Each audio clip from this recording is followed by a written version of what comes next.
Today, we sit down with Seminarian David Vest to talk about vocation, discernment, seminary formation, and how to be Christlike to others. On Spirit Inspire, starting right now. Broadcasting from the Cathedral of the Assumption in Louisville, Kentucky, this is Spirit Inspire. And now, here is your host. All right, everybody, welcome to another episode of Spirit Inspire. I'm your host today, John Soul, and joined with me is my co-host, Vincent Ricketts. Howdy. There he is again, and we are having another special guest, as always. We have a lot of special guests, right?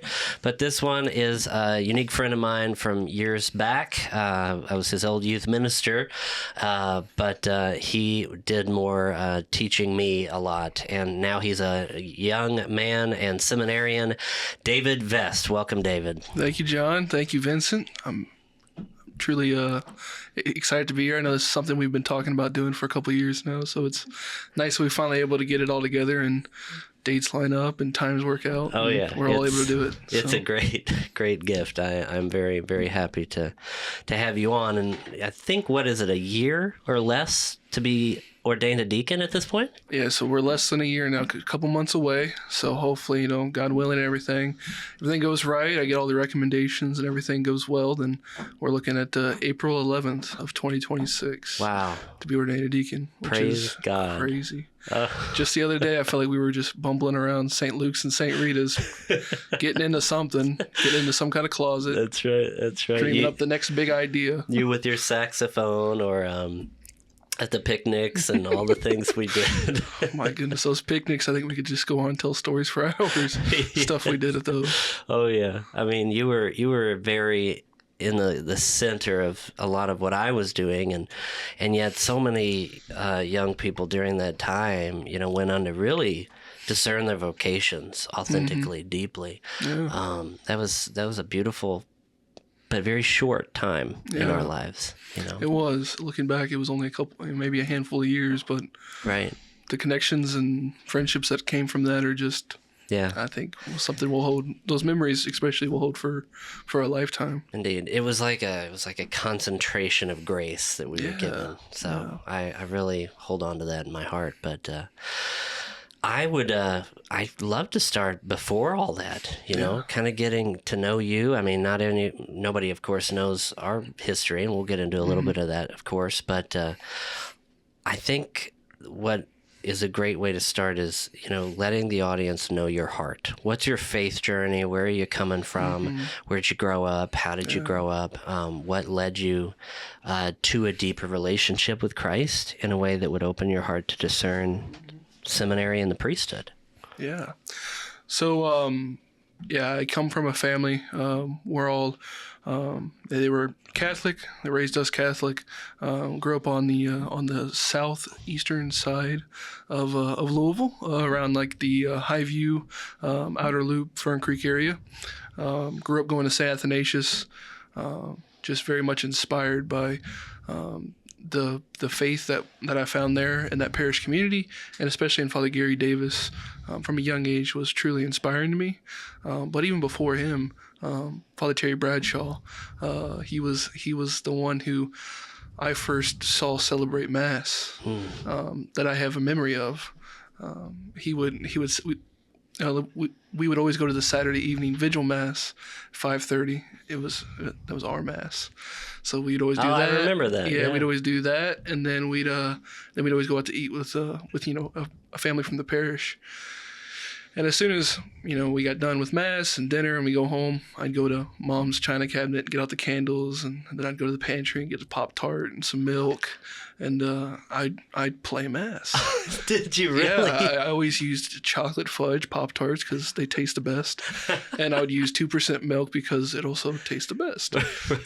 And then I would throw on a blanket around my neck, and I would pretend that was my chasuble, and I'd walk up the hallway singing some song we sang at Mass, and then I'd skip all the readings, all the boring parts as a kid, and I'd go straight to the homily, tell one or two of Father Terry's jokes. Then I'd go over to the kitchen table, and I would, pretend that the Pop-Tart and the milk was the Eucharist, and I would, say some words or something, and I'd give out communion, to my family members who I was like, you need to come to mass. You need to come to mass. Did you make them kneel down? No. I wasn't that serious yet. But I would get up next to the air vents because the one in the dining room would connect to my sister's room, and I'd say, "Mass is starting in 5 minutes. Get up here." And so that'd be the 5-minute bell. It was me screaming down the air vents as a child. Not the church bell ringing. No, we didn't have any church bells at my house. We weren't that fancy. We weren't that bougie. But no, so that was the very beginnings of a faith journey for me was, going to mass, memorizing some jokes, and then playing mass when I got home. How old do you think you were around that time? I was probably kindergarten, first grade. Wow. And I would tell, I'd go to, birthday parties and stuff, and they'd go around and, what do you want to do? And what do you want to do? And one kid would be like, I want to be a Walmart greeter. And then they'd come to me and I'd be like, I want to be a priest. And they're like, okay, well, we're going to move on to the next thing here. Because, I got really serious about that. But yeah, the idea of priesthood was there from a very young age, but it's something that kind of faded away as soon as I began public schooling. So when I began public schooling, I was playing football, but I soon quit football because I don't know if you know this, but they tackle in football. Yeah. I hated that. The first time I got tackled and I did something to my neck, I was walking around like a zombie for a week because my neck hurt and it was all tensed up because I got hit for the first time. And also the helmets were way too small. I had a big head as a kid, so trying to get that helmet on my head was just not working. Yeah. I had bandana and everything on my head, and I just couldn't pull the helmet down, and so I quit football. And I was like, you know what? I like sports. Maybe I'll be a sports commentator. So I was trained to be the next big thing on ESPN. I would watch ESPN from the time I woke up to the time my parents got home, tell them everything that happened in the sports world at dinner, and my dad would just be sitting there yep, okay, when's this going to end? And all that time, I was going to church. I was still serving at Mass. And I remember maybe when I was in the 5th or 6th grade telling my dad, when I serve at Mass, I don't know, I feel something. I feel like I belong there. I feel something special about doing that. And that always kind of stayed in the back of my head. And it was curious to me that, after all this time I hadn't thought about priesthood, but still serving at Mass, this desire was still within me. And then as things would go on, I'd go to middle school. I went to Newburgh Middle School, and that's when I could start being in band. Mm-hmm. So my dad, he loved music. He played saxophone. He wanted all of his kids to be musically inclined. Only 2 of us out of the 3 were able to do it. My brother, he tried to play guitar, but he was tone deaf, couldn't carry a tune. God bless him. He tried, though. He really tried. My sister, she played piano and she sang. So she was in the choir at Mercy Academy. And now she's in the choir at our home parish, which is always lovely to be there to hear that. But then I was the one who could play the saxophone, because as soon as I was in 5th grade, I could get my hands around it. And then in 6th grade was when you could start actually being in band. So I was in band, I was doing the band stuff, and I was going to church, and I was serving on the weekends. So there was this faith journey going on. I was going to CCD, to, religious education. There was this faith thing, but I wasn't really serious about it. I was just kind of doing it because, that's what everyone else has always done is, they go to CCD classes, they go through, they get their sacraments, and they just kind of do whatever's next. Yeah, right? You're just immersed in the culture of what you grow up around. Yeah, exactly. So that's kind of what I was doing. But the turning point for me and my whole faith journey was when I received my confirmation. So I received my confirmation in the 8th grade at St. Athanasius, and that was the graces that flowed out of that sacrament just changed everything about me. I don't know, I couldn't pinpoint an exact moment of when it happened, but I remember just one night, got home from the Saturday evening vigil Mass, and instead of playing Mass, now that I was older, I just started researching about popes. I was watching these documentaries about the death of Pope John Paul II, these documentaries about Pope Benedict XVI and his election, and just watching those videos, just really the faith was something that was real to me. It was something that I was interested in, and it's something that I wanted to know all I could know about it. I wanted to know everything about the popes, about the history of the papacy, from a young age, from 8th grade, from the confirmation on. That was just kind of something that stuck with me. So it was like something that was maturing with you. It was no longer a childhood game. It was more like a maturing question that you longed for a deeper understanding of. It was something that I could grasp and something I could make mine once I was confirmed. And I think it was a turning point in my faith journey. Had I met you yet at that point? I don't think so, but I think we were close. What year did you graduate, 8th grade? I graduated 8th grade in 2015. Okay, so I had just come in. So your 8th grade year was my first real year being there. And I think, so like after I made my confirmation, we get into the summer months, and that was the first time I went to Ignite Your Torch down at St. Catherine's, down there in Springfield. Mm-hmm. And that was the retreat that changed the trajectory of my life. That was the first time I'd ever seen religious. That was the first time I'd ever put serious thought into a discernment of the priesthood. And I had a life-changing confession when I was there at that retreat. It was the Fathers of Mercy, or as we called them during the retreat, the Fathers of No Mercy, because of their sick dodgeball skills. That's right. And they could whip that ball around and they'd just get a kid instantly. It was crazy. That dodgeball the game skills was they epic. had in dodgeball. Yeah.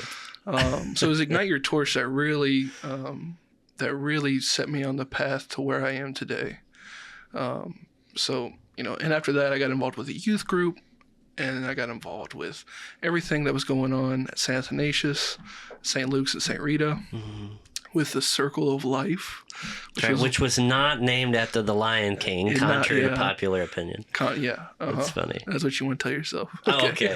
I did have that ridiculous phrase, Circle of Life. Family of Youth, or what? No, Family of Love. Oh, Family of Love. Family of Youth. Wow. That's all right, but it kind of shows how memorable that was. Yeah. But that was really based on the rally cries that you see at a lot of conferences, like the National Catholic Youth Conference. Everybody would say YC, right? Or Ignite Your Torch was Ignite Your Torch. Conquer for Christ, right? So my intention was to kind of take that spirit and apply it to the infrastructure of daily life, so that when you come home, there's something familiar about that, right? Yeah. It didn't take, obviously, it got actually old and annoying even to me, so I get it. But, the intention was good, right? Yeah. Maybe. Yeah. Whatever you need to tell yourself to sleep at night. No, I'm just joking with you. We had good memories, though, those years. So coming back from Ignite Your Torch, I got involved in the Circle of Life youth group, which, you headed up. And that was a collaboration with St. Luke, St. Rita, St. Athanasius to have a youth group. And you were the full-time youth minister, and you were doing all the crazy John Soul stuff that you do. Running around like a chicken with your head cut off. Oh, yeah. But it was all for a great, you had a great passion, you had a great fire, and it was all for a great, kind of motivation. You had a beautiful motivation behind it all. It was bringing young people to Christ. What would be your top highlights during that time? Because you were so heavily involved, and I was, as you said, I was all over the place trying to serve 3 different parishes. So there were so many other people I had to deal with, and things that you never had to even be a part of because I couldn't be everywhere. And that's when I also learned I needed a full-time team. That just the structures weren't really in place for that at that time. But regardless, though, the efforts still created consistent gatherings and memories that we all kind of shared collectively, because there were more fruit coming from the time I spent with you all than some of the pockets of groups I worked with, who shared kind of a very disinterested indifference toward me for the most part. I mean, there was some engagement, but not in a concentrated way like you all had. So what would be some of the things that you remember most that really impacted you or impacted some of your friends? I think for me, the fondest memories I have and the things that stick with me the most are the retreats that we took. NCYC, Ignite Your Torch, the one that we did for Divine Mercy Weekend where we went down the Gasper River. The Fire of Mercy pilgrimage. Pilgrimage. Fire of Mercy pilgrimage, yes. Like all the retreats, the little trips we took, it was were moments where we could pause our daily lives, and we could, just like how, Jesus and the Gospels, how the prophets in the Old Testament did, they took time away to turn away from the world, to retreat, and to once again center yourself to God. I think those were the fondest memories I have and the things that have stuck with me the longest. I was having a conversation the other day actually with Mason Fott, who was also in the Circle of Life youth group. And we were talking about NCYC, I was like, I was just kind of asking him questions. I was like, did you know that they have NCYC on the West Coast now? And he didn't know that. And honestly, it's something that I kind of forgot about until I looked it up. But yeah, they have NCYC every year now. But every other year, they're flipping coast. So 1 year it's on the west. Oh, okay. Yeah. So we were just kind of, reflecting on how powerful those, going to those conferences were for our faith journeys, and how we hope that, one day, how, his kids and how, my nieces and nephews can all go on that stuff, because it was life-changing for us, and we hope it's life-changing for them as well. I remember those. Yeah. It's interesting. NCYC is now, it's at Indianapolis, but where the Eucharistic Congress was. Indianapolis. You just wonder if the fruits of that collaboration and consistent structure that NCYC had been striking there for the last 15, 20 years allowed for that to happen there. What Indianapolis has going on with NCYC is a well-oiled machine, so they could just pick up the parts from NCYC and plop in the Eucharistic Congress, and it all just fit together, work together. They could use all the same spaces and everything, and it made the most sense. But yeah, they're doing tremendous things up there in Indianapolis. So I have a lot of friends from guys I went to seminary with that are still in seminary for Indianapolis, and some are even priests now for Indianapolis. That's right, because you were up there for a period of time. Yeah. So I went to college seminary in Indianapolis. I guess getting back to my vocation story of how I got there. So track from the time in the Circle of Life youth group and those experiences to discerning and entering seminary. Yeah. So, like I said, going on the Ignite Your Torch conference was kind of the turning point for me actively discerning the priesthood of my life. And then, NCYC, it was kind of like this roller coaster of emotions. I'd go to NCYC in November. We go to Ignite Your Torch in the summer. But in between those, I was still going to public school, doing public school stuff. Especially once I got to high school, I was in band. I was starting to date some girls. I was starting to make friends outside of church. But it was always the times when I went back to the church, back on discernment retreats, back to NCYC, back to Ignite Your Torch, that were the most powerful for me. It was the moments where I felt the most at peace, was when I was doing church things, for lack of a better phrase. But the real turning point was I was going into my senior year in high school, and I was on a discernment retreat at Bishop Simon Brute College Seminary. Every summer they do their annual Bishop Brute Days. It's used to be a week long, but now it's only like a 3-day retreat where it gives high school guys an opportunity to come live at the seminary and experience the life of a seminarian. So it's a 3-day summer retreat, and I remember going to Adoration one of the days. And I was in Adoration, and I was kind of just pouring it out to the Lord. I was like, I don't know what you want me to do. I have all these opportunities. I have all these, possibilities of what I could do with my life.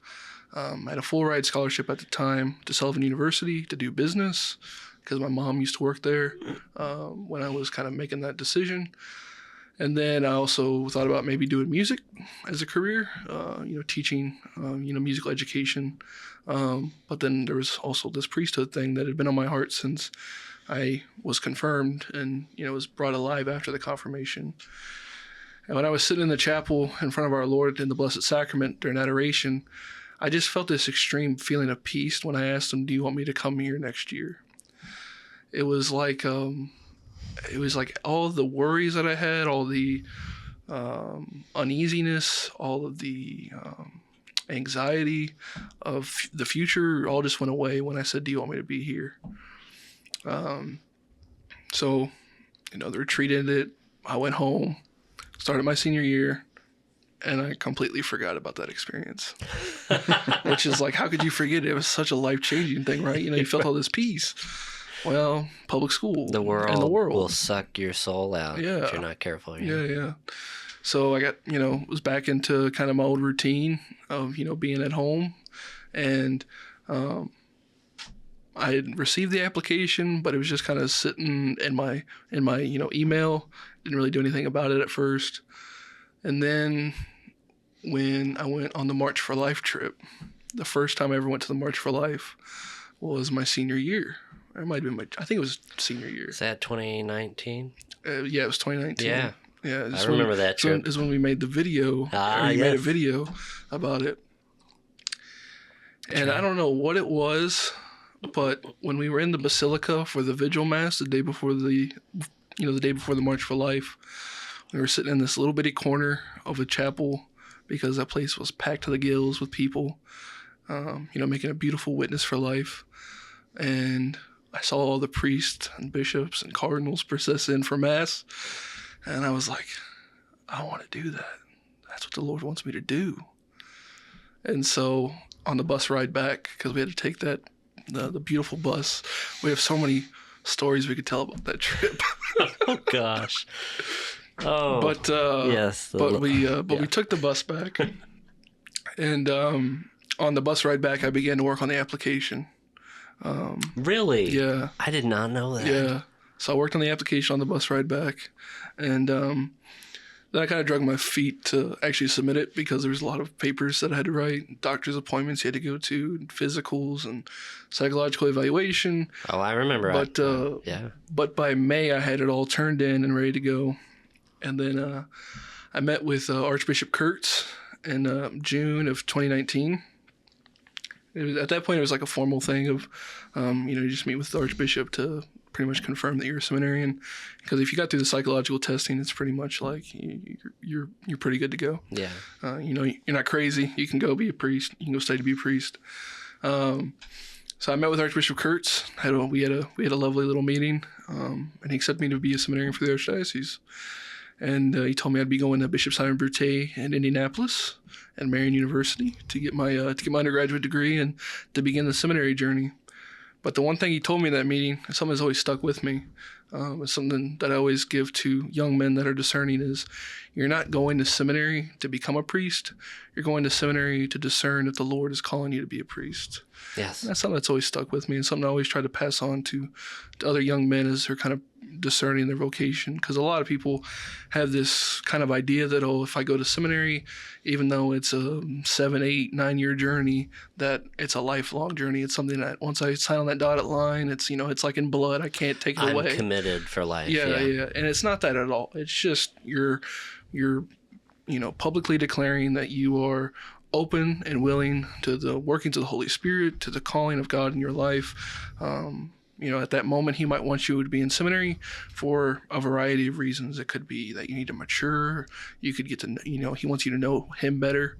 He wants you to grow in some kind of way. And so, yeah, that's kind of always the advice that I kind of live by. That was the thing that made me feel at ease about entering seminary myself, because there was that anxiety. Because at the time, I didn't know anybody entering seminary or being a priest other than people who I was meeting as a result of me even being open to begin with, which was still nerve-wracking. But because someone said, John, you're not going to become a priest right when you enter. You got to think about it and pray about it. And if you never go, you'll never know. Yeah. And so just by taking that leap of faith and going, and for me, the Diocese of Owensboro accepted me at that time because I'd made a lot of connections down there. That 3 months, which I thought was going to be like 2 or 3 years, but God worked much faster than I expected, led to some of the greatest fruitfulness of my entire life because I was open to the workings of the Holy Spirit. He called me back home very quickly, but because of that time, I felt more at peace, more confident, more capable of entering into his vineyard where he was sending me, which, funnily enough, a year later ended up being the circle of life in those 3 parishes, which I never even thought about the year before. Yeah. But God made it miraculously come to be. So a lot of the fruits of my own seminary journey was the things I did that helped in some ways you, which was a gift to me even to hear your story because I had never made those connections. There was a lot of friends that you already had that I was like, well, you were already kind of destined in that direction anyway, but it's a gift to me to sit here to hear you relay some of that some of the trips that I stressfully tried to organize for everybody, like actually had some kind of an impact in your life. Yeah. So praise the Lord for that. But And it just does delight my heart to see how you have matured as a young man and what God has done in your life. And you kind of do look a little like Father Gary now, It's the red hair. It is the red hair, Yeah. but it's a great gift, David. Discernment is key. What would be some of the most important things that you would want to share with a young man, like discerning seminary or discerning his vocation in any way? Or young women, anyone discerning. Yeah. What is the essence of discernment in your experience? I think prayer is the most important thing. If you're not praying, then you're not going to be open to the will of the Father in your life. Make time for prayer. It's the most important thing you can do every day. Make time to go to Mass. Make time to go sit before our Lord in the Blessed Sacrament. Those intimate moments you have with the Lord are the most important things you can do in discerning a vocation. And the other part of it is, don't be afraid to ever, make a decision to go to seminary or enter the convent or go to the monastery. My college seminary rector would always say this line, and it stuck with me, and I kind of hold it true based on kind of what I've seen in guys, is any time spent in formation is not wasted time. The time you spend in formation is going to form you for something. Maybe you spend 3 months in seminary, or maybe you spend 4 years and you don't make it to priesthood. But the time you spent in seminary is going to make you a better father, a better husband. It's going to make you a better parishioner to your parish. It's going to make you a better person for the diocese to have, because you are grounded in that faith. You do, you know your stuff. You've studied some. You know how to pray. You know how to listen and discern what God is calling you to do. Because if you are able to make that decision to go to seminary and also make that decision to leave seminary, those are two big decisions that you can't just kind of do on your own. You have to be open to the Father and kind of listen to Him, and if it's His will, then do it, right? You can do it by yourself, but you're going to be an emotional, you're going to be terrible to be around, because you're just going to be all emotional, and you're going to be in turmoil, and you're going to have all this inner baggage that's not going to be settled, and It's not one-sided. Yeah, it's not. So pray, and if you need to, go to seminary. Go to seminary. Yeah. It's not wasted time. It's never a waste. I've seen so many guys that have come and gone, but from the guy that I saw enter seminary to the guy I saw leave seminary are two different people. They're mature. They know the Lord in a deeper way, because many times when guys discern out, it is an emotional thing, but they've done it with the Lord. They haven't done it by themselves. So, yeah. That is such a key point, that going brings about a greater you on the other end, no matter what direction that leads you. You're happier, you're more fulfilled, you're more at ease, you're more mature. And even the 3 months I was there, like I said, that's what it did for me. And even though it would have been great to have been there longer to get more formation, the little I got actually gave me the understanding of the importance of continued formation, that I then was able to pursue it in the ways the Lord led me to after that, more intentionally. Whereas before that, I didn't even know what formation was. And you just kind of grow up thinking, this is my life, this is who I am, this is what's happened to me. But you don't realize there may have been things I didn't get that I needed when I was younger to be the fullest person I could be for others. Sure. For sure. And that's what seminary does for men. It's a great gift. It is. It's awesome. So when you went up to seminary, what was your family's reaction? Yeah, my family was very positive about it. Clearly, if I was playing Mass as a kid, they knew that this was always a possibility, something that could always happen. My family had no negative reactions to me. I know that I'm extremely blessed in that, because there are some guys that, their family do react poorly to that. But no, I'm extremely blessed that my family was very supportive. I had two family members that also pursued religious vocations. My great uncle, his name was Father Fabian Gerstel. He was the pastor of St. Boniface here in Louisville. Really? Yeah, in the early '90s. Huh. It was kind of his last assignment before he retired and passed away.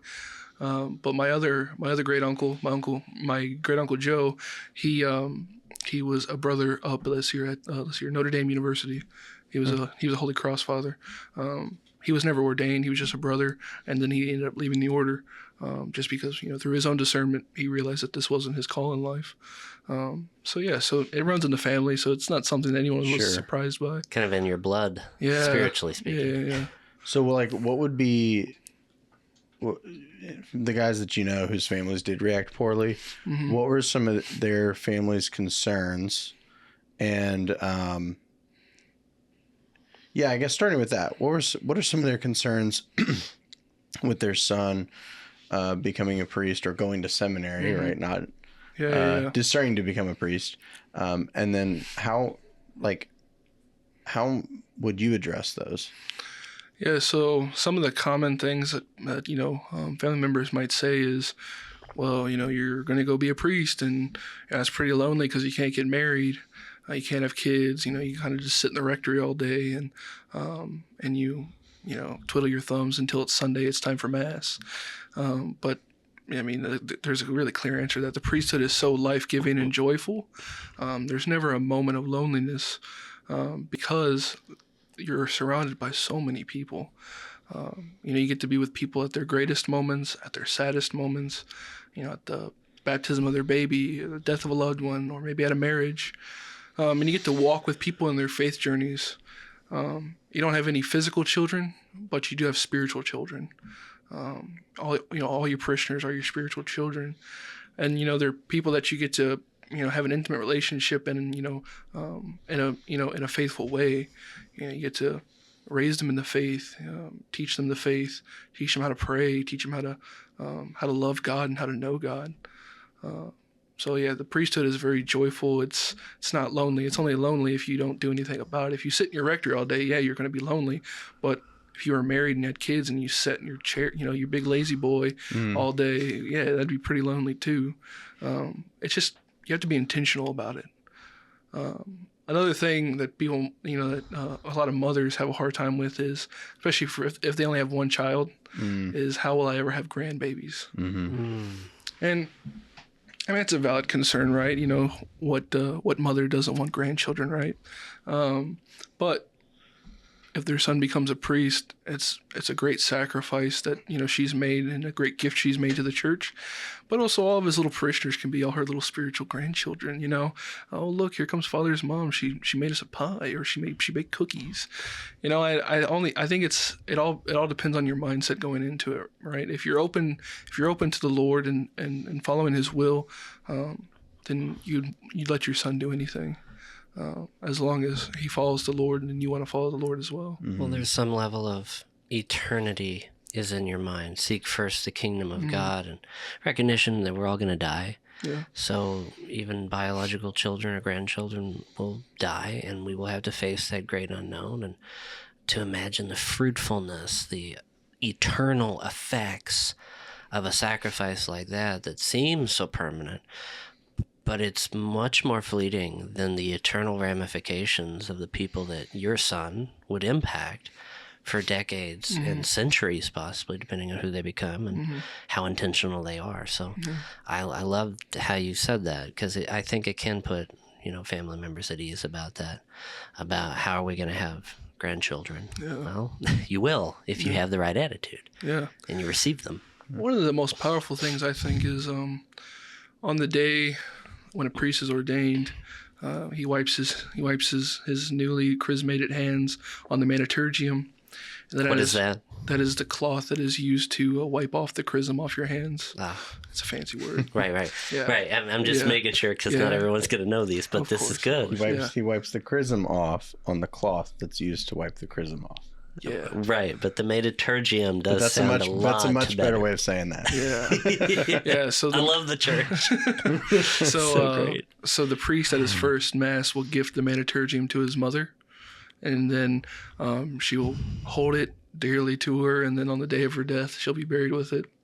Wow. I get really emotional telling this, but then, when she goes to meet the Father, she presents the Mediturgian to him and said, "I gave you my son." How powerful is that? Wow.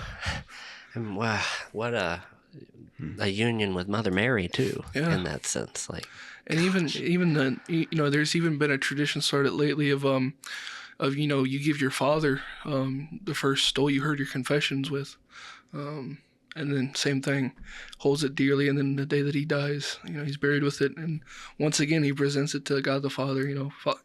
I gave you my son as a priest. Just powerful stuff. I've got goosebumps. Yeah. Gosh, what a gift. And to think that in just a few months' time, this will be... I don't want to think about that yet. God willing. It's going to be an emotional day. It will. But what a grace-filled day, too. Yeah. My gosh. Mm-hmm. David. I remember taking you to Tonini's to get your first cassock and surplice. I mean... Rest in peace to the turtle. Oh, gosh. Okay, now we have to tell the story. I didn't even... It's so funny. We were on the way to get this cassock and surplice for him to use to serve at the 6 p.m. Mass at St. Rita for the youth group. And we see this big, huge turtle in the middle of the road on South Park Road getting on to Preston. And we pull over and we're like, we got to save this guy. So I get out, and this guy's like snapping at me, I think, right? And I'm trying to grab a stick and pull him away, but before I can grab the stick and find it, a car just destroys the thing on the way. Rest in peace. Rest in pieces, sadly. But redeemed. I already told you the story. Yes. I got to rescue a turtle a few weeks ago, actually.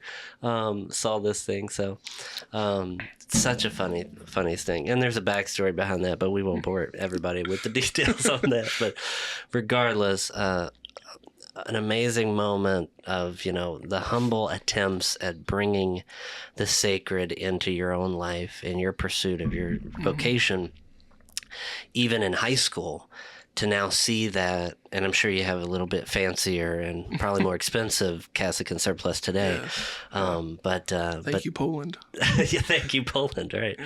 And to receive that is, just to have those memories with you is a great gift to me that I take into these months leading up to your ordination days as well. And I'm sure your family has even more to hold in their heart, because they see the little boy playing with fudge. Chocolate fudge Pop-Tarts. Chocolate fudge Pop-Tarts and milk. What a gift that is. It is. Oh my gosh. What would So you're in seminary. How long have you been now? 4, 5 years? I just finished my 6th year. 6 years. Wow. In May. So what has seminary been like? I mean, I know a little bit of it because I got a few months of it, but like what's been, the same routine throughout each year, but what's been different from each year? Every seminary and every year is just a tad bit different.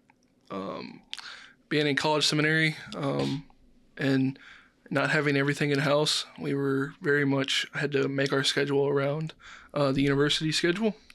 So in college seminary, our days would start at 6:45 with morning prayer and Mass. Then we go to classes, and then we come back for evening prayer at 5 p.m. in the evenings, and then a couple times a week we'd have night prayer at 9 p.m. And it's, you do your academic work, you're there to learn, to be a student. Of course, we did play and have fun. I'm sure, you're going to do that anywhere you go, right? Mm-hmm. But college seminary and major seminary are two totally different things. In college seminary, there's a lot more play than there is seriousness. And we have our serious moments, of course. But it's totally different than major seminary. Major seminary, we start at 6:30. And every day we try to spend 2 to 3 hours, if not more, in the chapel in prayer as a community. And then, we have academic work. We have pastoral, ministry opportunities. Every year that also fluctuates and looks a little differently. But the thing that is always kind of, grounded every year is prayer. Prayer is the fuel for everything else you do in life. And so the thing that remains constant for me and for, all seminaries is prayer. Prayer is the cornerstone in which we build the rest of our ministry. The Mass, and the Liturgy of the Hours, the Rosary, Adoration, all that really helps fuel us to be able to go out into the community and to be like Christ to them. So prayer is a big part of your day. Oh yeah, I mean, because you wouldn't have the energy to do what you were called to do otherwise. Yeah. You don't want to be a burnt-out social worker, right? Yeah, yeah. No, I don't want it to be like, we're not like the monks down at the Abbey of Gethsemane. We don't just sit in silence and pray all day. We also know how to have fun. For instance, this upcoming year, I'm the vice president for the golf tournament. So that means that doing a lot of planning, doing a lot of orchestrating to make sure our golf tournament goes off without a hitch. And we're looking forward to hosting a bunch of different seminaries. So y'all do sports? Yeah, we do a lot of sports. We have sports almost every day. Golf is kind of the one that is near and dear to me. I started playing golf during COVID. I love golf. Golf doesn't love me. I'm not gifted enough at it, but I sure do love. I love playing golf. I love watching golf. It's so exciting for me. But yeah, we have there's a group of guys. Probably 20, 30 guys every day that go out and play soccer. When it's a little bit warmer outside, they play wiffle ball, kickball. When it's a little colder, we have basketball. So we get pretty competitive when it comes to basketball. I mean, we throwing elbows, throwing some punches. Even no, I'm joking. We don't throw punches, but just to have that idea of sports and seminary being held together in someone's mind in today's culture is almost a foreign concept. Like, anybody devoting their life to religion or God or prayer is not going to be active with their body at all. I mean, and that's not true. Yeah, I mean, we have a guy at Mount St. Mary's. He's actually a seminarian for the Archdiocese of Louisville. He just ran the Boston Marathon and finished like in the top, pretty good percentile. We also have marathon teams at the seminary that they run like 2 or 3 marathons a year together. Wow. I mean, sports is a very important thing. You need to take care of your body if you want to have a lifelong ministry. It's something that I'm slowly working on. I'm a man of a bigger size, but I have started recently, in the past 2 years of taking care of my body, realizing the importance of taking care of your body so that you can have a lifelong ministry, But yeah, sports is very important for the seminary. It's a great way to blow off steam, to go, spend time with your brothers in a less serious way. We're not talking about theology. We're not talking about, God all the time. We're not talking about prayer all the time. But no, we're going to go out. We're going to play soccer. We're going to talk about, what's going on in the NFL and other sports worlds. And, remember earlier when I was telling my vocation story that I wanted to be an ESPN guy? Yes. I mean, I'm kind of still doing it. I love watching ESPN even, now and catching up on sports news now. But it's a more integrated understanding of it. Yeah. So, we sit around and talk sports all the time, In seminary, we even have a master's party when the master's rolls around in April. Even though the seminary hates that we do this, we decorate the hallway. And we have a little putting green out in the hallway.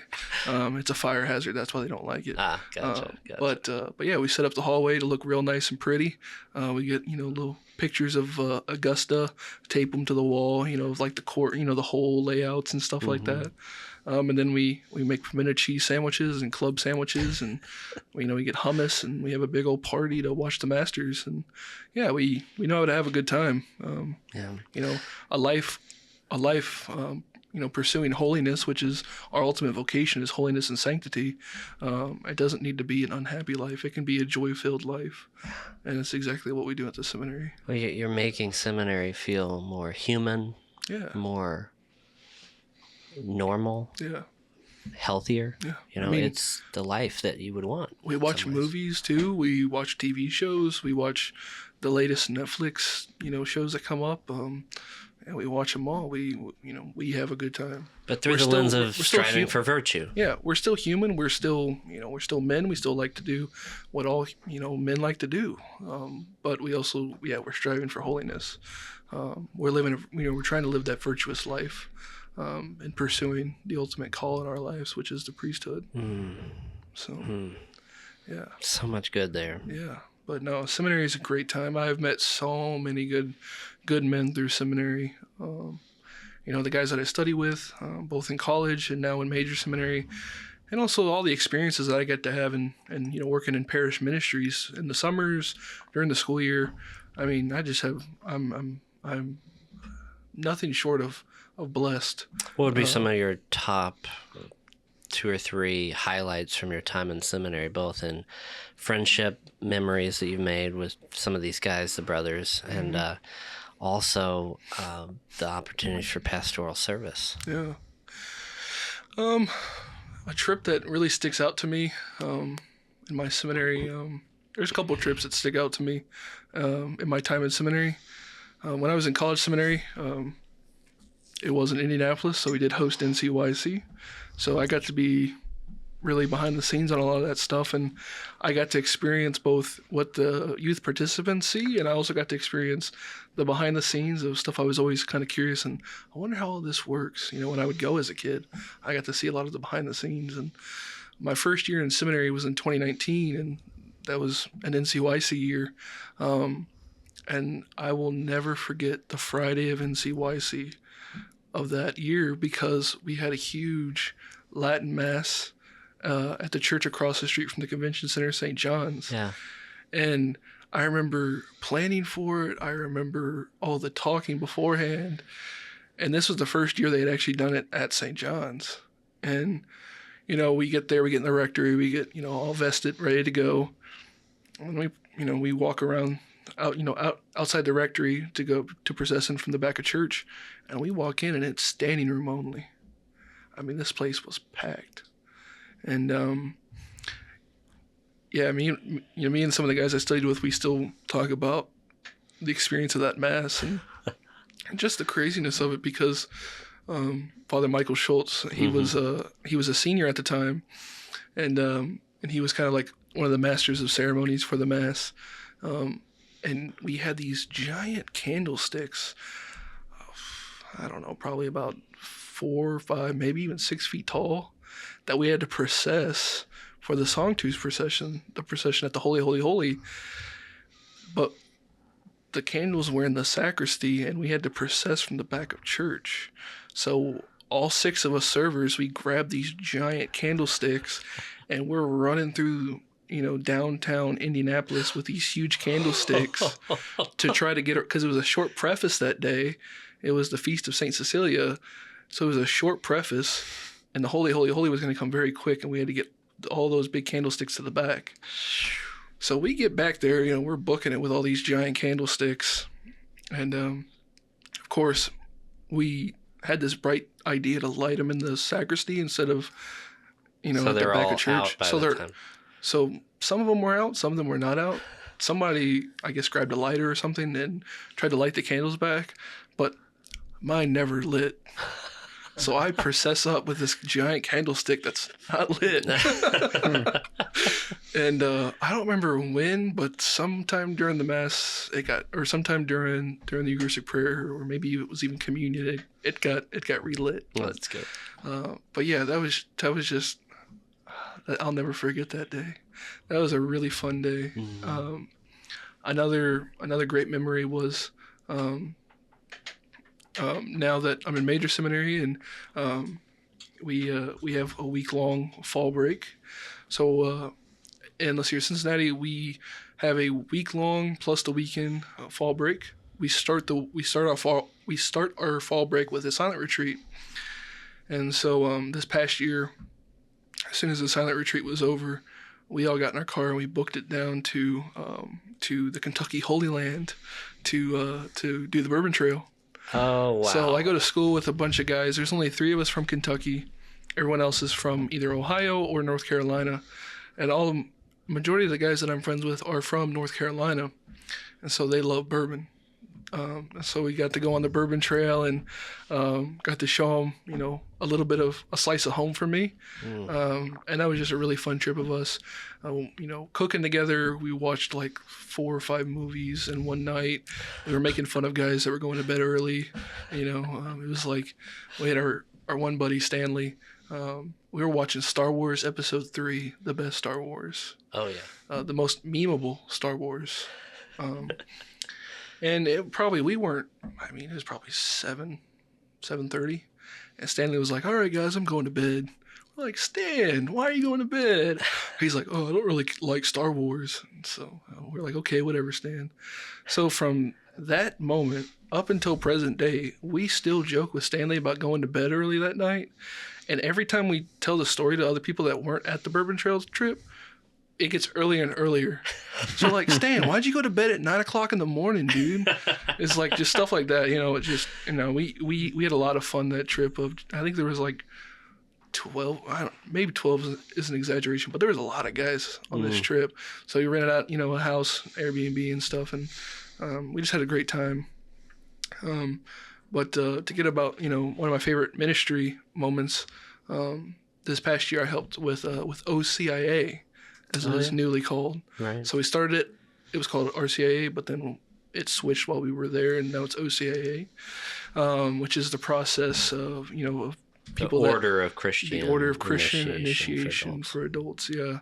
So it's a process in which people come into the church.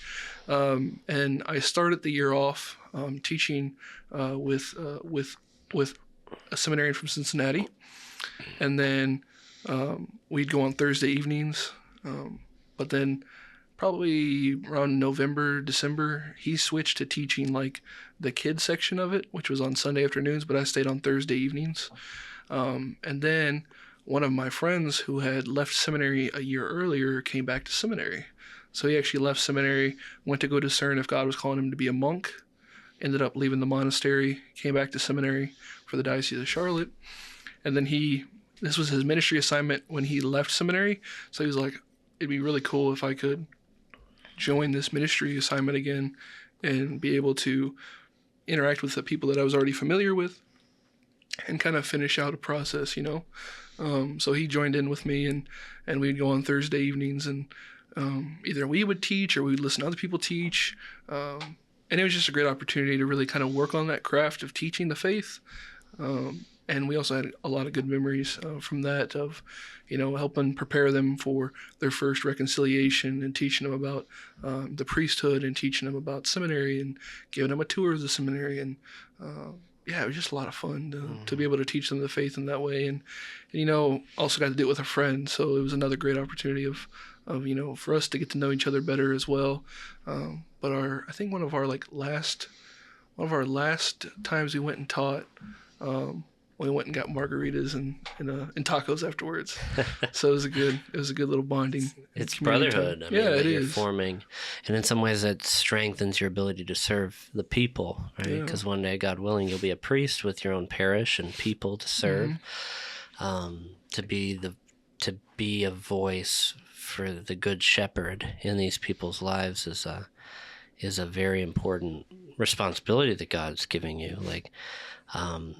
How would you say your desire to teach the faith, how will that kind of manifest itself in your own, in your own mind? Like, how do you see your priesthood playing out? Again, God willing, if he leads you to the altar in that moment and gives you the sacred orders, don't worry, the banjo's fine. Hopefully Be careful. We are in Kentucky after all. That's right. But how would you see, your ministry be playing out in service to the people? Yeah. To teach the faith or whatnot. Yeah, when it comes to teaching the faith, there's many different avenues to teach the faith. But I think the best one, and one that we should all strive for, is just living out the model of Christ in our own lives. It's something that everybody can do, is to be like Christ, be Christ-like to others. It's something that's always stuck with me, is how can I be Christ-like today? How can I be more like Christ today? And it definitely just, being the face of Christ and being the bridge, the vessel, the instrument to lead people to God and to lead God back to his people is a powerful thing to be able to do. It's extremely, at times overwhelming. I got all these parishioners, and I'm responsible for their salvation. It can be an overwhelming thing for sure, but I think to take it one day at a time and to pursue the heart, the most sacred heart of Jesus, to pursue that in your own life, to model your own heart after his, and to be like Christ to others. If you just do that every day, then you're not gonna stray. Which is easier said than done. It's easy to say be Christ-like than it is to actually do it. But it's something that we have to pray for the grace of God to manifest in us, is to be Christ-like. It's not easy, but we weren't promised an easy life. That's right. No. I love that focus on being Christ-like, because you can get too caught up in the content of what you're teaching, the instructions, the catechesis, the curriculum, whatever it is. But if you're not communicating the love of Christ to others through those efforts, then it doesn't matter what you're teaching or how you're teaching it. That's a critical component. I love that. Yeah. Good insight. Yeah. My favorite model of the priesthood is to be a bridge. When I was, another seminary story, every year, the seminary in, let's see here, Mundelein, Illinois, Our Lady of the Lake, Mundelein Seminary, they host a big basketball tournament. And one year we were up there, and they had all these little signs around the campus that said building bridges. And I was like, what is that? Building bridges? Are we going to build a bridge across the lake? Like, what are we doing here? But then as I kind of prayed on it and meditated upon it, it's like, no, we as priests are to be that bridge. We're to be the ones to lay down our lives and to be the bridge to lead people to God. Yeah. That's what the word pontifex means, bridge builder. Yeah. So even the Holy Father is that, and he does so for all of us. But even we as lay people, baptized, little p priest, we be a bridge to our families, to those in our lives. But that's good. That's good. Yeah. Vincent, you got any other questions for young David Vest in the months before his diaconate ordination, right? So you got a year and a half. Yeah. I don't think so. This has been lovely. Sitting here and listening to you. I know I didn't have too much to say. Y'all were you're good. Yucking it up over here, but we go way back. Yeah. It's just kind of happens. No, so it's been good to kind of be here for this. So thanks for coming on. No, this is a true, like I said, this was a tremendous opportunity to be able to do this. I know me and John had been talking about, you should come on my podcast. You should come on my podcast. It's like, yeah, whatever. If I find time, I'll do it. Right. But this, clearly we've found some time to get together to do this. Mm-hmm. Funny thing, you just mentioned the Pope, and we have a new Pope. That's right. Our first American Pope, which is American Pope. Wild. Did you ever? You know what's really cool? North American. Well, he's also States. Peruvian citizenship, yes. So he's got dual citizenship. Yeah. But he was born in Chicago. In Chicago, Illinois. That's right. Really cool story about Pope Leo and his election.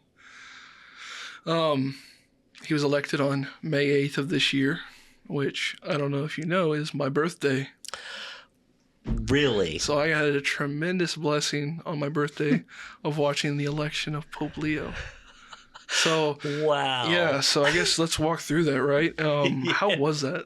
And now I'm gonna ask myself a question. How was that experience? It was seriously. Yeah, it was a great. How was the experience of having the Pope elected on your birthday? It was tremendous. Yeah, I still remember waking up Easter Monday exhausted from the whole Holy Week liturgies. Mm-hmm. I was privileged. I was blessed. I had a tremendous blessing to be at St. Albert the Great with Father Michael Schultz for Holy Week, and that was just a true gift in and of itself. To be with the people of St. Albert, to pray with them, and to walk along with them as we walked along the journey of Christ's Passion was a beautiful thing. And there's such a tremendous parish, and there's so much good that is happening there.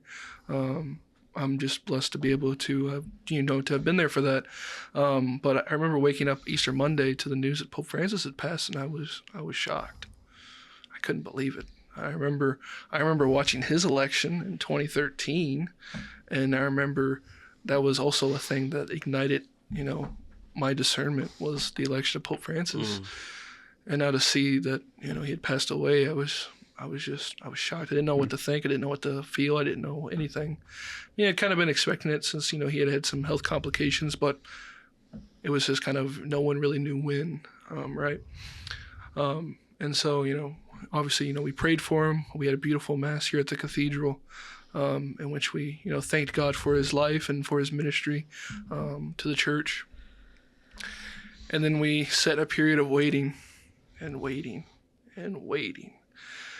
And I remember, being in the seminary during a conclave was one of my biggest dreams and wishes. I thought being in the seminary during the conclave can't get much cooler than that, right? Because you're going to get all the juicy gossip and details, right? Yes. But it wasn't that at all. It was more of like, oh yeah, this thing is happening. So it didn't quite meet my expectations, but leading up to it. But then once the election happened, my expectations were met and superseded. So I remember, leading up to the election, everyone was like, oh, who do you want to be the Pope? Who do you want to be the Pope? I had people texting me that really weren't even practicing, but they were like, who do you think is going to be the Pope? And I'll tell you right now, I was praying hard for Cardinal Pizzaballa. Everybody wanted Pizzaballa. Well, so the reason I wanted Pizzaballa is because, there's this Roman custom of being clean shaven as the Pope. And I was hoping that if he was the Pope, he would eliminate that custom. So then, because if he comes out with facial hair, the Pope has facial hair, that means I can have facial hair, right? But still, even though he wasn't elected, I still haven't changed my life and my custom on shaving. But no, I was praying for, Cardinal Pizzaballa, or, Cardinal Erdo was another one. That I was praying for. Cardinal Sarah, of course, was another one. Certainly. I think that was like a pipe dream that everybody wanted, right? Sure. But then I remember we had the live stream video of the chimney with the family of birds, which is like the family of birds that captivated the world. Everybody loved the birds. That was like the most talked about thing, was this family of birds on top of the chimney. I remember watching the chimney. It was my birthday. It was also finals week, so I was fresh done with finals.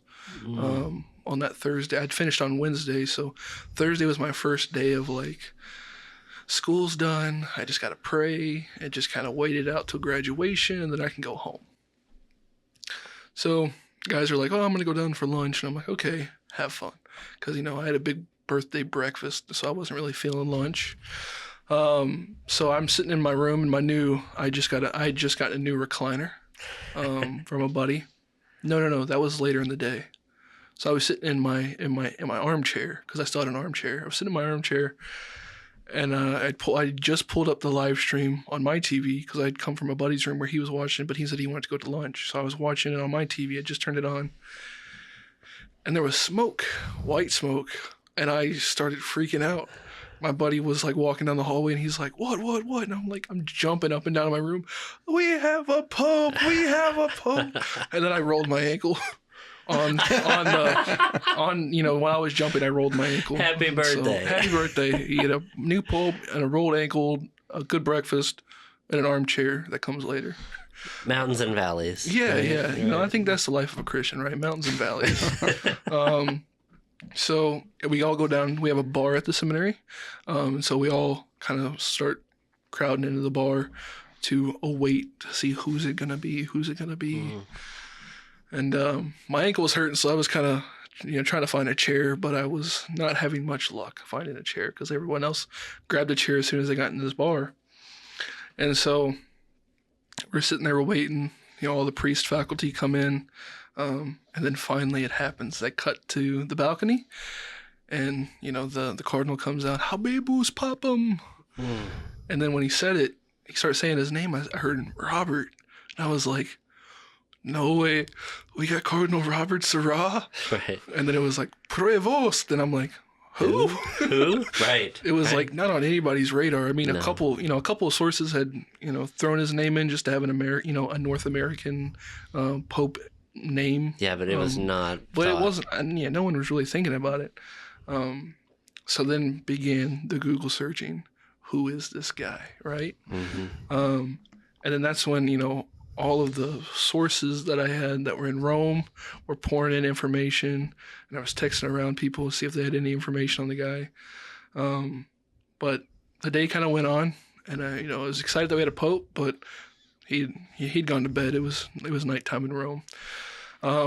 But yeah, just from I got up the next morning and watched his first mass in Rome, and from that moment on till current day, I've just been thoroughly impressed, blown away by the words he said, by his message, especially the reason for why he chose the name Leo. Yes, was a very well put together answer. And just the idea, very well thought out. The Industrial Revolution 100 years ago with Pope Leo XIII, and the whole AI being the possibility of stamping on human freedom and human dignity again, but in a different way with creativity and artistic expression. Mm-hmm.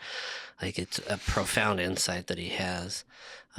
I was in a 5th grade classroom teaching, and I happened to be wearing an American flag polo with American flag socks, and I did not even do that on purpose, obviously, but these kids thought I did. So it was actually a hilarious memory for me to have, but we all will remember when we saw this happen. Yeah. Because I remember when I was in 5th grade, September 11th happened, which was such a negative on this country. But to now have an American Holy Father born in the United States with our dialect, so we don't have to strain to really understand. We can just listen to him speak. Mm-hmm. That is going to have ramifications on the church in the United States for decades to come in a way that could bring great conversion, great fruitfulness, vocational discernment. I mean, imagine what is going to flow from this man's pontificate, God willing, for the church in the United States concerning priestly formation and seminary. Yeah. I mean, not touching on the seminary aspect, but we've already seen that, with the conclave and with his election, there have already been a number of people interested in the faith, and a number of people that are interested in going to OCIA and joining the church. I think this is going to be a tremendous blessing for the church, but especially the church here in the United States. I'm really excited to see what happens and all of the things he's going to do. And, we pray that it's a long pontificate, of course, but it's very exciting. So what about the Archdiocese of Louisville? How do we fit into that picture obviously there's great excitement throughout the church in the United States, and a lot of different dioceses are, maybe more in tune with that than others. How would you see the Archdiocese of Louisville fitting into that attentiveness to the universal church's impact, and how seminary formation and discernment of vocations is happening here locally? Well, I would say that we've already seen a significant increase, not since Pope Leo's been elected, but just over the past 2 to 3 years, we've seen a number of young men join the seminary here in the Archdiocese of Louisville. I remember when I joined seminary, I was the newest seminarian for 3 years. We had gone 3 years without a new seminarian. And then finally... Now, to be fair, COVID was a thing. COVID was a thing, yes, of course. But, we went for a while without any seminarians. And then, by the grace of God, we have had just... the floodgates have opened, and we've had so many young men, inquire and discern and pursue the priesthood. We've had some guys that have talked to Father Lineback, and maybe now's not the time. But we have had a number of guys that have come, talked to Father Lineback, and then decide that this is the time. And I think this upcoming year we're going to have 23 seminarians, which is the most we've had in a long time, as far as I can remember. Wow. I mean, I've been a seminarian, going on 7 years, and we've never had 23 since I've been a seminarian. Is there any, statistics tracking this from, go back to the 1960s, 70s, how many seminarians were then, and each year, has there been any of that kind of data? Because it would be very insightful for us to know that. Yeah, I'm sure there is, but nothing that I have. But I'm sure that if you reach out to the Vocations office, they might be able to get you that information. But regardless, we're definitely on the uptick. Yeah.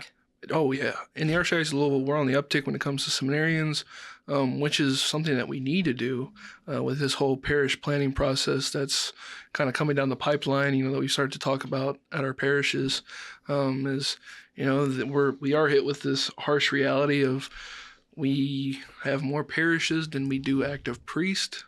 And that is because, we haven't had a lot of young men enter seminary. Thankfully that the tide is starting to turn on that, but it's also something that we need to address. We need to address sooner rather than later, because we also have the religious worker visa is also doing a lot of hurt on the number of priests that we have because of the whole visa situations and stuff like that. So yeah, this is something that we're feeling. We might be hurting a little bit, but it's something that if we entrust it to the Father, that He's going to see us through it, and He's gonna help us get through this. It might hurt, but there's gonna be some kind of growth in this. Yeah, this isn't gonna be a terrible thing all around. No, I think the most important lesson anyone can take from this parish planning process, regardless of what parish anyone's a part of or what happens with closures, mergers, or whatever, that yes, there will be a death of sorts, there will be a grieving process, but what always follows Good Friday and Holy Saturday? The resurrection. The resurrection. And that means growth and healing and redemption and renewal in a way that gives people some reason to move forward. What? The whole death and resurrection thing? I do say that a lot. I was waiting for you to say it. It's death and resurrection. There you go. Yeah. But what it is, I say that a lot. But one person actually pointed out, John, yes, you say that a lot, but you also can't forget the grieving process. You can't move right from 3 p.m. on Good Friday to dawn on Easter Sunday. You have to enter into the death, the grieving. Jesus wept over Lazarus. And the apostles had to have wept over Christ's death. They were given that sense, but before decay could take over, He changed everything. So just as we think it's hopeless, what is God getting ready to do but bring a true renewal in the Archdiocese? Well, and speaking of that, I'm kind of curious because you're going to get ordained like right in the middle of all this. Oh, shoot, yeah. What are you thinking about that? I'm obviously this is something that we've needed to address. This is something that is going to be a good thing in the end. Clearly, if the Archbishop wants to do it, then he has a good reason for doing it. He's not an off the cuff kind of guy. He's a very prayerful, thoughtful man, and so for him to enter into this process means that he's doing so with extreme care and love for his people, and so my ordination is going to come in the middle of all this, but at the end of the day, we entrust that the Holy Spirit's gonna pull us through it, and wherever I'm assigned, I look forward to being with that parish and entering into their faith journeys and helping accompany them and bring them along and lead them to Christ in whatever way I can, and there's definitely going to be a parish. We're not going to close every church in the diocese, and the Catholic Church is not dying. We don't have to worry about that. So there's going to be a church, it's really really early to really, I think, evaluate the whole process. We're just beginning it, so to speak. From 2 to 3 years from now is just, I think, a little. I think it's just too early to really. Yeah. Yeah. No, sure. I guess I'm just asking because I have a particular perspective as a married layman, and in particular, I don't know, concerns and thoughts and what have you. And I was just curious, as from your perspective, as you're gonna come into this responsibility of pastoral care for the faithful, like at this time. And so I wasn't sure if you had any like personal, like, I don't know, like anxieties about it, or you don't seem like a very anxious guy though. No, I don't think there's really anything to be anxious about with this. That's good. You know, whatever happens and wherever I enter into, I'm going to love them as Christ loves them. They might be hurting, they might be joyful. But to meet them wherever they are in that process and to walk with them and lead them to Christ, who is the ultimate physician, he's the ultimate healer. And so, yeah, you know, there might be some people that are really hurt by this, and, you know, be patient with them. And it's something that we're really talking about down at St. Joseph's Proto-Cathedral, the Basilica of St. Joseph's Proto-Cathedral in Bardstown, Kentucky, where I'm assigned this summer. You know, just a realization that, yeah, we are the Basilica. You know, we have 1,700 families. You know, this isn't probably something that's going to touch us, but it might touch other people that we know, other parishes around us. And so we can't like just, you know, be, oh, I'm safe, my parish is fine. No, you can't do that. You have to still be compassionate and still be, you know, thoughtful to your brothers and sisters, you know, who might be hurting through this processes. Yeah, this is not a time for parochial division. This is about solidarity. This is a time of unity. It's a time to come together as the Archdiocese of Louisville. It's a time to, as I was saying earlier, be Christ-like. Yes. To be Christ-like. And just your attentiveness to every person. And as you were saying this to Vincent, it made me realize, you know, there will probably be, God willing, again, if you are ordained a priest and assigned to a parish, this interview is not going away once we upload it to YouTube. Yeah. And a lot of times people will immediately, just like we started Googling Cardinal Prevost, who is this guy? Yeah. You get assigned to a new parish, all these people are going to be like, who is this guy? And they're going to look you up, and they very well might stumble upon this episode. Yeah. So if you are called to be a priest, and for the Archdiocese of Louisville and assigned to a parish, and people were listening to this in 3 years from now, when you're being assigned, or 4 years from now, what would you say to them? Hi, I'm David. No. Well, at that time it'd be Father. It'd be Father David, right? Yes. No, I'm extremely excited to be a priest for the Archdiocese. Every summer presents you with a unique opportunity to enter into a parish. And whatever parish you're assigned to, you get to enter into people's faith journeys that are, you know, one summer you might be with one person who, you know, in one parish who are on a completely different faith journey than the next summer in the next parish. But each summer you get to enter into someone's faith journey and to walk with them for 10 weeks. And it's just an extremely beautiful and really it's just a blessing to be able to do that. And every summer just fills me with more and more and more excitement for this ministry, this vocation that God's calling me to. I'm extremely excited to you know, administer the sacraments and to be with the people of God in their joys and in their sorrows, and to walk with them during that. I don't really well, how do I want to say this? Don't be scared of me. You know, a lot of people, they look at me, I'm a big guy, I'm, you know, 6'2". I know how to eat some food, and I got this big beard, and it could be kind of intimidating, right? And I walk in with a collar on. It could be a very intimidating thing, but don't be intimidated. I'm here to love you as Christ would love you. And so I'm going to walk with you wherever you need to walk, and I'm going to get you to wherever, you know, the Lord's calling me to take you, and where the Lord's calling you to go. I want to help you on that journey. And at the end of the day, I want to lead people to heaven. And so what better way than to walk with them in their faith journeys? Magnificent. Yeah. That's a magnificent gift to have for others.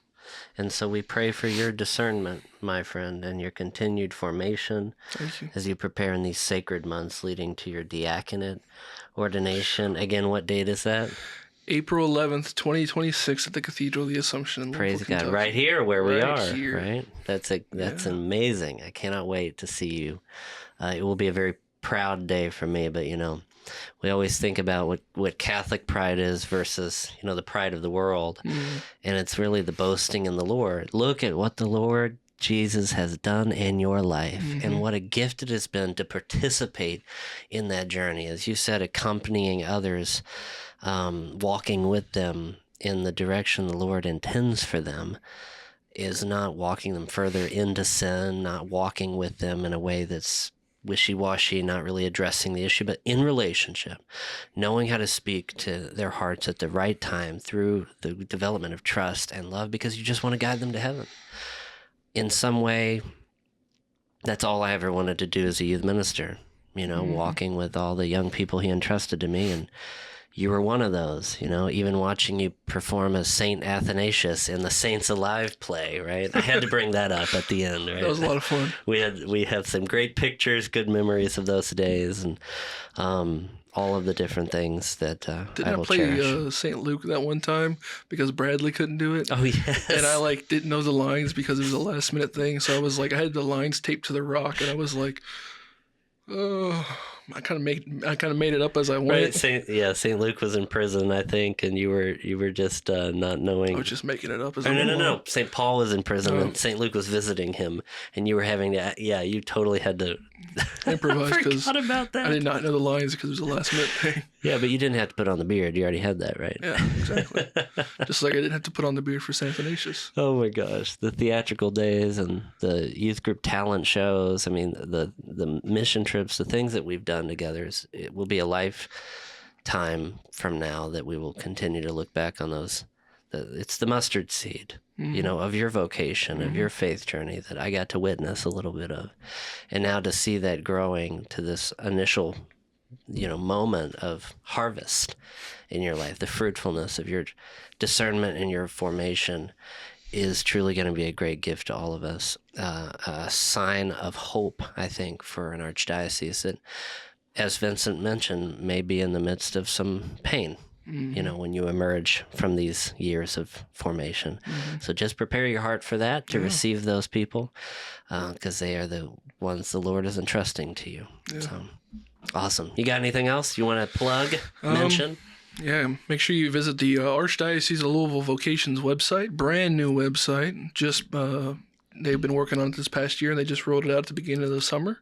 So make sure you head over there, and also check out the Archdiocese of Louisville Vocations page on Facebook. One of the projects we did last summer was we recorded a bunch of different videos about discernment, vocation stories, and the priesthood, and they've been slowly rolling those out over the year. And so, get to know me, get to know some more of my brothers as we walk this path with the Lord, and as we prepare to one day be your priest. So that's awesome, and we'll put all the links to that in the description once we get there. So yes, awesome. Imagine you click this link right here. right. Yeah, I want to thank you guys for having me today. This is a tremendous blessing and an opportunity to reconnect and talk, and an opportunity to tell you how much you had an impact on my journey. And Vincent, I know we didn't have that many conversations, that many questions, but it's great meeting with you and being with you today. And for the hard crew that works behind the camera to put this stuff together, we really appreciate you too. And for everyone that couldn't be here from Spirit Inspire, just thank you for all the work you do to promote vocations and to promote the Catholic faith here in the Archdiocese of Louisville. And we look forward to this being the next big EWTN in the Archdiocese of Louisville. You said it. Oh my goodness. I love that you said that. That's so good. Praise God. You are a gem, David Vest. I look forward to seeing what the Lord continues to do in your life. You will truly teach the faith to many. I know it. So God be praised. Right. Amen. Now and forever. Yeah. Now and forever. Well, everyone, thank you so much again for joining us for this episode. We just ask you to pray for David's continued formation, his discernment, and for all men studying in seminary. Pray for vocations and increase in vocations to religious life and priesthood. And we are praying for you. And as always, we ask you pray for us. And we will see you next week on another episode. God bless.